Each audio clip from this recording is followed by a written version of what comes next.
Next subject, personal development.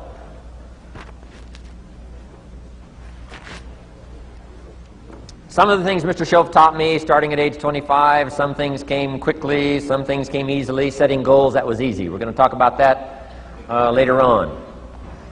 But this one I had to struggle with, personal development.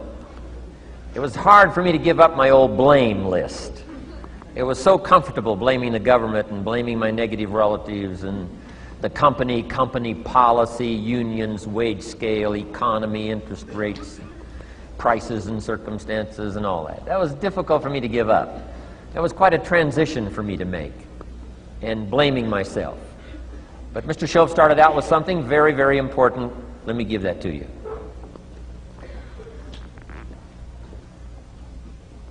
He said, it's not what happens that determines the major part of your future. It's not what happens. What happens, happens to us all.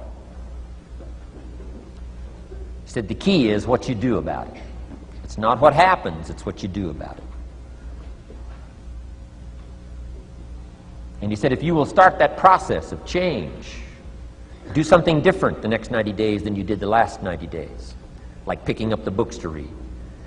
Do something different like the new health disciplines, relationship with your family, whatever it is, doesn't matter how small it is. If you'll start doing different things with the same circumstances, since we cannot change the circumstances, but we can change ourselves. We can change what we do. And then he gave me another secret to success when he said, what you have at the moment, Mr. Rohn, you've attracted by the person you've become. What you have at the moment, you've attracted by the person you've become. Few little simple principles here. Once you understand these, it starts to explain so much. Now, sometimes it's a little tough to take, blaming yourself instead of the marketplace, taking responsibility instead of putting it off on someone else. That transition sometimes is a challenging mission. And this one was a little tough for me. He said, Mr. Rohn, you've got pennies in your pocket, you've got nothing in the bank, the creditors are calling, you're behind on your promises. And he says, here's how that occurs. You've attracted, up until now, you've attracted the things to you because of the person you've become. Now I said, well, how can I change all that? He said, very simple. If you will change, everything will change for you. You don't have to change what's outside. All you've got to change is what's inside. To have more, you simply have to become more.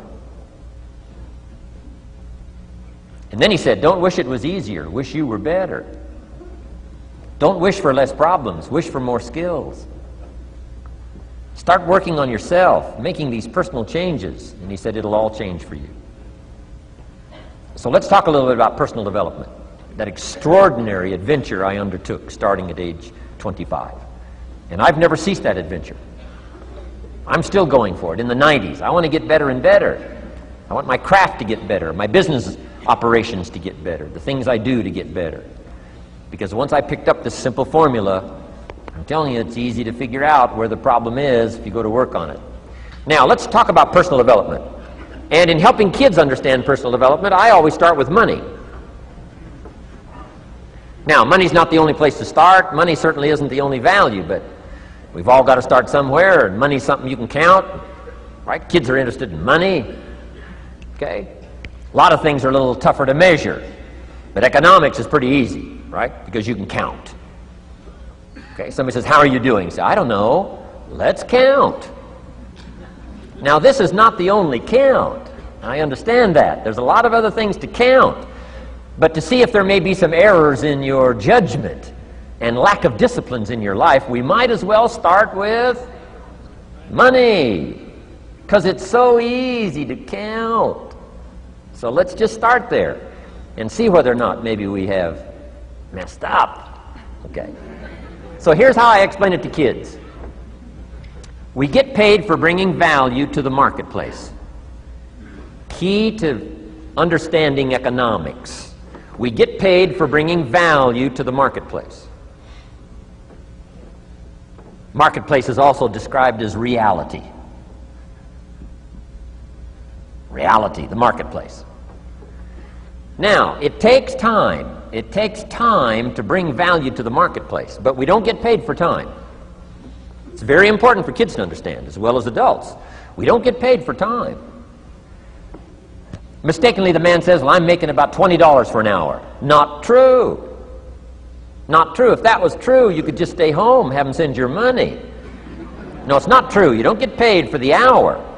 You get paid for the value you put in the time. So we don't get paid for time, we get paid for value. Now, since that's true, here's one of the key questions of the afternoon. Is it possible to become twice as valuable and make twice as much money in the same time? Is it possible to become 3 times as valuable as you now are and make 3 times as much money in the same time? Is that possible? Of course. If you want to really emphasize something, that's a good phrase, Stuart. Of course. Of course. Okay. Now, all you have to do to earn more money in the same time is simply become more valuable. America's unique. It's a ladder to climb. Starts down here, what, about $4 an hour? Big argument last year in Congress about the starting place. Should be 5, should be 5, should be 5. Well, no, it doesn't need to be 5. Why not start with 4? It's a ladder. Right? This is not a bed. This is a ladder. This is a ladder to climb. Starts at $4. Now somebody says, well, should be 5, should be 5. Well, maybe. If you're going to stay at the bottom for the rest of your life, it probably should be 5. But that's kind of a pitiful way to live. Start and not grow. Start and not change. Start and not become more valuable.